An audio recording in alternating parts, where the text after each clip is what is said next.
BBC Urdu کے programme سیربین میں خوش آمدید. ہمارے لندن اسٹوڈیو سے میں ہوں عالیہ ناز کی. میڈیا خصوصاً نیو یارک ٹائمز کو بددیانت اور گھٹیا کہنے والے ڈونلڈ ٹرمپ اخبار کے دفتر جا پہنچے. خصوصی انٹرویو میں کئی انتخابی وعدوں پر موقف تبدیل. میانمار میں فوج پر روہنگیا مسلمانوں کے خلاف ظلم و زیادتی کے نئے الزامات. کریک ڈاؤن سے بچنے کے لیے ہزاروں بنگلہ دیش فرار.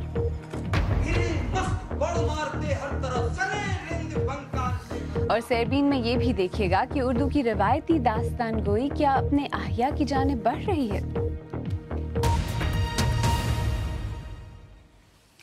امریکہ کے نو منتخب صدر ڈونلڈ ٹرمپ نے اپنی انتخابی مہم کے دوران اپنے مخالفین کے خلاف سخت زبان استعمال کی تھی. انہوں نے کچھ ایسے وعدے بھی کیے تھے جن کے بارے میں تجزیہ کاروں کا کہنا تھا کہ ٹرمپ کے لیے یہ وعدے نبھانا آسان نہیں ہوگا. اب ایسے اشارے مل رہے ہیں کہ ڈونلڈ ٹرمپ اپنے کچھ وعدوں سے پیچھے ہٹ رہے ہیں، جس کے باعث ان کے حامی ناخوش دکھائی دیتے ہیں. جان سوپل کی رپورٹ پیش کر رہے ہیں اطہر کاظمی. نو منتخب صدر ڈونلڈ ٹرمپ اس اخبار کے دفتر میں جسے وہ سب سے زیادہ ناپسند کرتے ہیں. نیو یارک ٹائمز کو انہوں نے سوشل میڈیا پر متعدد بار تنقید کا نشانہ بنایا ہے. اخبار کے صحافیوں سے بات کرتے ہوئے ٹرمپ نے ای میلز کے معاملے پر ہلری کلنٹن کے خلاف مقدمہ نہ چلانے کی تصدیق کی، جو ان کا اپنے انتخابی وعدے سے انحراف ہے. انتخابی مہم کے دوران ٹرمپ کے حامی مسلسل ہلری کلنٹن کو جیل بھیجنے کے نعرے لگاتے رہے ہیں.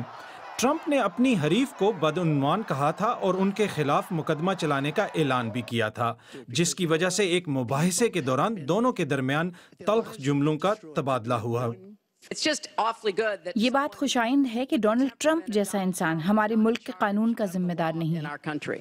تو آپ جیل میں ہوتی ہیں. ان کے کچھ حامی اب انٹرنیٹ پر انتخابی وعدے توڑنے کا گلہ کر رہے ہیں. نیو یارک ٹائمز کے صحافیوں نے ڈونلڈ ٹرمپ کے دیگر اہم بیانات کے متعلق ٹویٹس بھی کیں. ان کا کہنا تھا کہ ماحولیاتی تبدیلیوں کا انسان سے کچھ تعلق ضرور ہے. یہ ان کے موقف میں بڑی تبدیلی ہے. نسل پرستوں سے ملنے والی حمایت کے بارے میں ان کا کہنا تھا کہ میں اس گروہ کو متحرک نہیں کرنا چاہتا. اگر وہ متحرک ہیں تو میں دیکھوں گا کہ ایسا کیوں ہے. حال ہی میں وائٹ ہاؤس کے قریب ڈونلڈ ٹرمپ کی فتح کی خوشی میں نسل پرستوں کا اجلاس منعقد ہوا، جس میں ہیل ہٹلر کے بجائے یہ نعرہ لگایا گیا.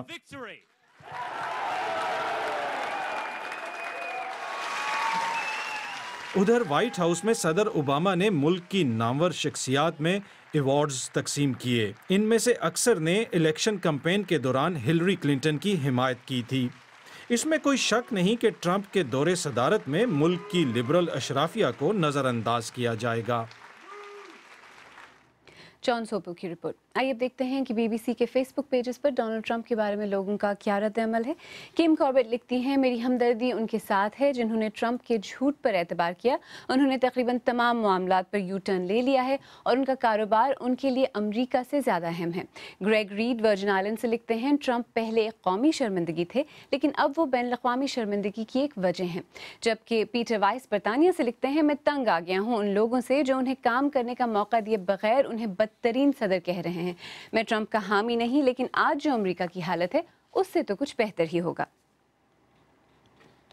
آئیے اب دیگر اہم موضوعات پر ایک نظر ڈالتے ہیں. پاکستانی فوج کے شعبہ تعلقات عامہ نے کہا ہے کہ بدھ کی صبح پاکستان کے زیر انتظام کشمیر کے علاقے وادی نیلم میں ایک مسافر بس پر انڈین فوج کی فائرنگ سے 7 شہری ہلاک ہو گئے ہیں. ISPR کی پریس ریلیز کے مطابق انڈین شیلنگ سے 3 فوجی بھی مارے گئے ہیں، جبکہ ڈھڑیال کے قریب ہونے والے اس حملے کے بعد جب ایک ایمبولینس زخمیوں کو لینے کے لیے وہاں پہنچی تو اس پر بھی فائرنگ کی گئی. انڈین حکام نے اس واقعے پر فوری طور پر کوئی تبصرہ نہیں کیا ہے. تاہم انڈین فوج کے ایک ترجمان نے کہا کہ بدھ کی صبح پاکستان کی طرف سے بلا اشتعال اور اندھا دھند فائرنگ شروع کی گئی. مظفر آباد سے تابندہ کوکب. آج صبح نیلم ویلی میں انڈین فوج کی فائرنگ سے زخمی ہونے والے 3 زخمیوں کو، جن میں ڈرائیور بھی شامل ہے، CMH مظفر آباد لایا گیا ہے، جن میں 2 کی حالت تشویشناک بتائی جا رہی ہے. اڑی حملے کے بعد سے پاکستان اور انڈیا کے درمیان لائن آف کنٹرول پر کشیدگی میں دن بدن اضافہ ہوتا چلا جا رہا ہے. اس سے پہلے نیلم ویلی کے علاوہ چکوٹھی، لیپا سیکٹر، نکیال سیکٹر بھمبر اور کوٹلی میں مختلف مقامات پر کشیدگی بڑھتی رہی، جس میں عام شہریوں کی ہلاکت کے واقعات بھی پیش آئے۔ اس سے پہلے نیلم ویلی میں 2 ہفتے قبل ایک گاڑی پر فائرنگ میں لاہور سے آنے والے ایک سیاح ہلاک ہو گئے تھے، جبکہ ایک زخمی ہوئے تھے۔ تازہ کشیدگی کا الزام پاکستان انڈیا پر اور انڈیا پاکستان پر عائد کرتا ہے، اور دونوں ہی ملک اپنی اپنی سطح پر اس پر احتجاج بھی کرتے ہیں۔ کولمبیا کی حکومت کا کہنا ہے کہ فارق باغیوں سے کل نئے امن معاہدے پر دستخط کیے جائیں گے۔ اس سے پہلے فارق باغیوں سے کیے گئے ایک معاہدے کو گزشتہ ماہ ہونے والے ریفرنڈم میں عوام نے مسترد کر دیا تھا۔ ادھر حزب مخالف نے نئے معاہدے پر بھی تنقید کی ہے۔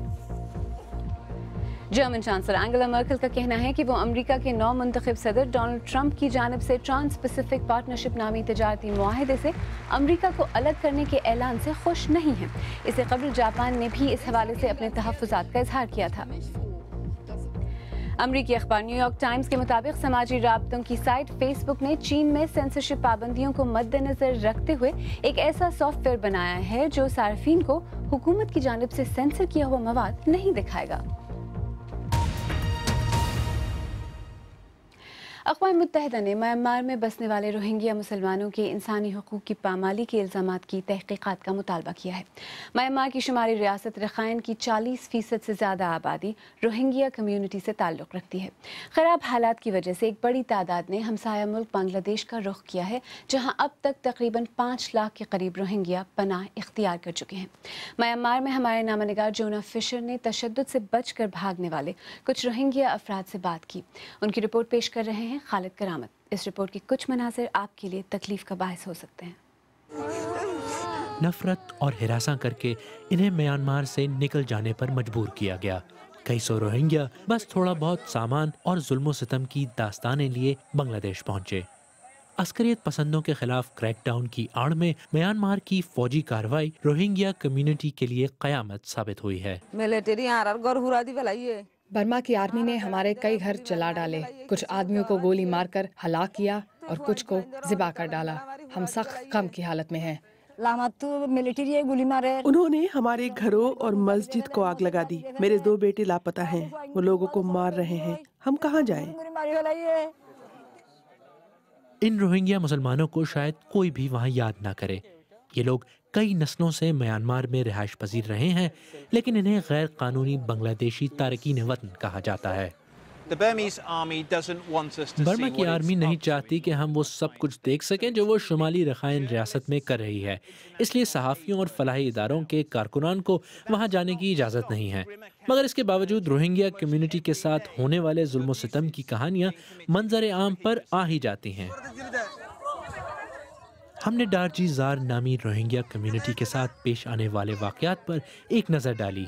یہ ویڈیو کچھ روہنگیا لوگوں نے بنائی۔ یہ لوگ اب کھلے آسمان تلے رہنے پر مجبور ہیں، کیونکہ 12 نومبر کو ملیٹنٹس کی تلاش میں فوجی ان کے گاؤں میں گھسے اور انہیں وہاں سے بھاگنا پڑا۔ آسمان پر ہیلی کاپٹر نظر آئے اور فوجیوں نے گولیاں برسانا شروع کر دیں۔ روہنگیا لوگوں نے ہمیں بتایا کہ مردوں کے علاوہ عورتیں اور بچے بھی ہلاک ہوئے، مگر کوئی بھی ہمیں مرنے والوں کی تعداد نہیں بتا سکا۔ خطرہ ٹلنے پر جب یہ لوگ واپس گئے تو انہیں ہلاک ہونے والے اپنے ساتھیوں کی لاشیں ملی۔ یہ گولیوں سے نہیں مرے، یہ تو پانی میں ڈوب کر ہلاک ہوئے ہیں۔ ان کی تسبیح بھی ان کے ہاتھوں میں ہے۔ ایک دن بعد یہ جلی ہوئی لاشیں ملی، مگر ہم یہ نہیں جانتے کہ یہ لوگ کیسے ہلاک ہوئے۔ حکام کے مطابق فوجیوں نے 25 روہنگیا حملہ آوروں کو گولی مار کر ہلاک کیا، کیونکہ وہ لاٹھیوں اور چاقوؤں کے ساتھ فوجیوں کی طرف بڑھ رہے تھے۔ ہیومن رائٹس واچ کے کارکنان نے ڈارجی زار کی سیٹلائٹ سے لی گئی تصاویر کا تجزیہ کیا۔ ان کے مطابق اس واقعے کے بعد 265 گھر تباہ کیے گئے۔ حکومت کے مطابق روہنگیا خود ہی اپنے گھروں کو آگ لگا رہے ہیں۔ اب سے 1 سال پہلے امید کی ایک کرن نظر آئی تھی، جب امن کا نوبیل انعام جیتنے والی آنگ سان سو چی تاریخی الیکشن جیتی تھیں۔ مگر آنگ سان سو چی اصولوں کی بنیاد پر نہیں، آرمی کے ساتھ اشتراک کے بعد اقتدار میں آئی ہیں۔ انسانی حقوق کی تنظیمیں ان سے مایوس ہیں کیونکہ وہ فوج کے خلاف الزامات کی تحقیق کا حکم دینے سے انکار کرتی رہی ہیں۔ میری طرح آپ کو اور دنیا کے باقی لوگوں کو ایک ہی بات کا خدشہ ہے کہ حالات ہمارے اندازوں سے کہیں زیادہ ہولناک ہیں، لیکن اگر قابل اعتماد تحقیق نہ کی گئی تو ہم اندھیرے میں رہیں گے۔ investigation, we will not know that, will we? شمالی رخائن ریاست میں ظلم و ستم ڈھائے جا رہے ہیں، چاہے اسے سرکشی کے خلاف غیر ذمہ دارانہ کوشش کہیں یا کچھ لوگوں کے مطابق نسل کشی۔ ایک بات واضح ہے کہ روہنگیا مسلسل سخت تکلیف میں ہیں۔ جونا فشر کی رپورٹ۔ آئیے دیکھتے ہیں کہ ہماری ویب سائٹ bbcurdu.com پر کون سی خبریں زیادہ پڑھی جا رہی ہیں۔ سن 2014 میں قرآن کی مبینہ بے حرمتی پر مسیحی جوڑے کے قتل کے جرم میں 5 افراد کو سزائے موت کا حکم۔ انڈیا کے سیریز نہ کھیلنے پر ICC نے پاکستان ویمنز ٹیم کو فاتح قرار دے دیا، اور تجزیہ کار حسن زیدی کا فلم لاہور سے آگے کا ریویو، یہ موضوعات بہت پڑھے جا رہے ہیں۔ BBC اردو کے پروگرام سیربین میں آگے چل کر دیکھیے گا کہانی ایک اکاؤنٹنٹ ام یحییٰ کی جو اب حلب میں ایک نرس ہیں، اور آپ کو لوگوں کو مسحور کر دینے والے نئے دور کے داستان گوؤں سے بھی ملائیں گے۔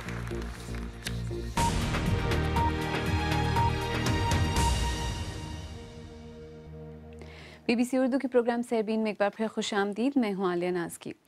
حلب شام کا تجارتی اور اقتصادی مرکز ہوا کرتا تھا۔ یہ خوبصورت اور تاریخی شہر پچھلے 4 برسوں سے بشار الاسد کے حامی دستوں اور باغیوں میں تقسیم ہے، اور باغیوں کے زیر قبضہ علاقے پچھلے کئی ہفتوں سے بے دریغ فضائی بمباری کی زد میں ہیں۔ ابھی تک 2.5 لاکھ عام لوگ اس محصور شہر میں پھنسے ہوئے ہیں۔ ام یحییٰ 4 بچوں کی ماں ہیں جو باقاعدہ تعلیم یافتہ اکاؤنٹنٹ تھیں، لیکن اب کئی برسوں سے حلب میں نرس کی حیثیت سے کام کر رہی ہیں۔ BBC کے 100 ویمن سیزن کے سلسلے میں آج دیکھیے ام یحییٰ کی کہانی، پیش کر رہی ہیں سمرہ فاطمہ۔ میں نے کبھی سوچا بھی نہیں تھا کہ میں حلب میں رہوں گی اور ایک نرس بن کر اسپتال میں کام کروں گی۔ میری زندگی ہر لمحے خطرے میں ہوتی ہے، اور مجھے جنگی جہاز کی آواز سے خوف آتا ہے۔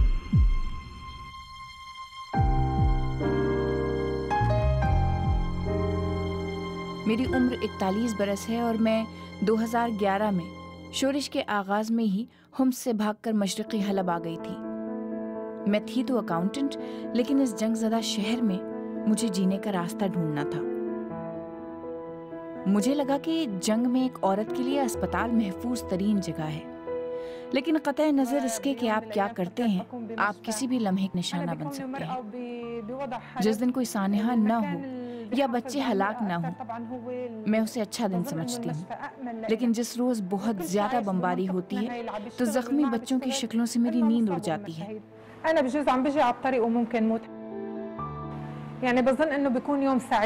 تکلیف کے شکار بچے اور ان کی فریادیں میں کبھی نہیں بھول پاتی۔ پچھلے ہفتے شامی حکومت نے حلب پر شدید ترین بمباری کی، سینکڑوں لوگ مارے گئے، لیکن میں بچ گئی۔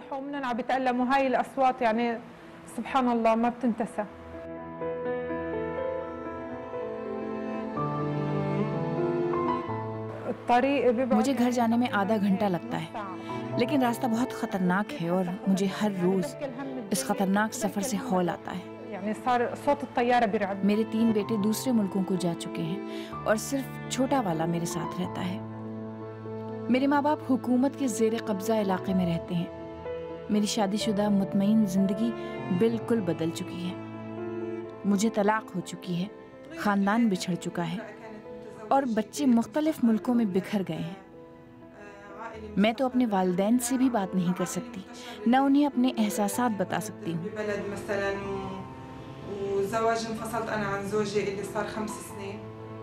مجھے میری بہن یاد آتی ہے، اور میں اسے وہ چیزیں بتانا چاہتی ہوں جن سے مجھے بہت ڈر لگتا ہے۔ کوئی دن ایسا نہیں گزرتا جب ہم اس ملک میں خود سے ہونے والی ناانصافیوں کو بھول جاتے ہوں۔ میری زندگی تو اب تباہی اور صرف بربادی ہے، لیکن میں پھر بھی خدا کی شکر گزار ہوں۔ الحمدللہ رب العالمین۔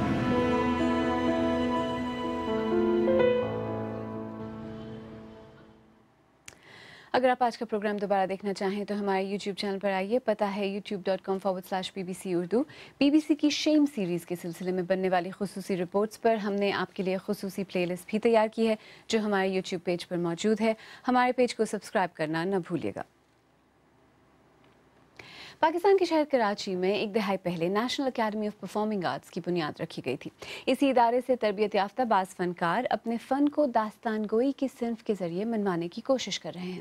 داستان گو کے نام سے مشہور یہ گروپ نئے دور سے مطابقت پیدا کرنے کے لیے اس صنف میں کچھ جدت بھی لایا ہے۔ آئیے ملتے ہیں پاکستان میں داستان گوئی کی جلا کی کوششوں میں مصروف فنکاروں سے، جن سے ملاقات کی شمالہ خان نے۔ پھرے مست بڑ مارتے ہر طرف، چلے رند بنکارتے ہر طرف، تیرے فیض سے ہوں میں جادو کلام۔ کمال یہ ہے داستان گو کا کہ وہ اسے پرفارم ایسے کرے کہ سامنے والے کو ویژول سے سمجھ میں آ جائے کہ ہاں یہ بات کہنا چاہ رہا ہے، اگر وہ لفظ سمجھے بھی نہیں۔ اے ساقی خوش جمال میرے، اے دل برے ذی کمال میرے، اے شعلہ حسن عالم مفروز۔ دیکھیں داستان امیر حمزہ یا طلسم ہو شبہ، ہم لوگ زیادہ تر طلسم ہو شبہ سے کرتے ہیں کیونکہ یہ حصہ ہے داستان امیر حمزہ کا۔ تو اس کے علاوہ ابھی ہم نے کنٹمپریری جیسے یوسفی صاحب کی آب گم سے حویلی کا ایک ٹکڑا بنا کے پیش کیا، پھر عصمت چغتائی کے افسانوں کو لے کے ان کو بھی داستان کے طور پر سنانا شروع کیا، اس میں کچھ جدت بھی کی، کچھ انداز بدلا بھی کیونکہ ماڈرن زمانے کی بات ہے۔ گرم گرم لپٹیں سے نکلتی تھیں۔ کئی سارے ایسے پورشنز ہوتے ہیں ٹیکسٹ کے جو کہ بہت ایروٹک ہوتے ہیں اور لوگ بڑا کھل کھیل کے اس کو انجوائے کرتے ہیں۔ کبھی ایسا نہیں ہوا کہ لوگوں نے کہا یار یہ کیا استغفر اللہ استغفر۔ یانے خمخانہ اسمار جرا نوشان جام افکار، بادئے ارغوانی شنجرف تحریر سے ساغر قرطاس کو اس طرح مملو کرتے ہیں کہ کیونکہ اس کے اندر زبان کے جو کہنے کا مزہ ہے وہ ہمیں خود بھی ملتا ہے، اور بہت سارے ایسے الفاظ جو کہ عام زندگی میں لوگ اب نہیں بولتے، ہو سکتا ہے ہمارے بارہا سننے سے وہ ان کے ذہنوں میں دوبارہ روشن ہو جائیں۔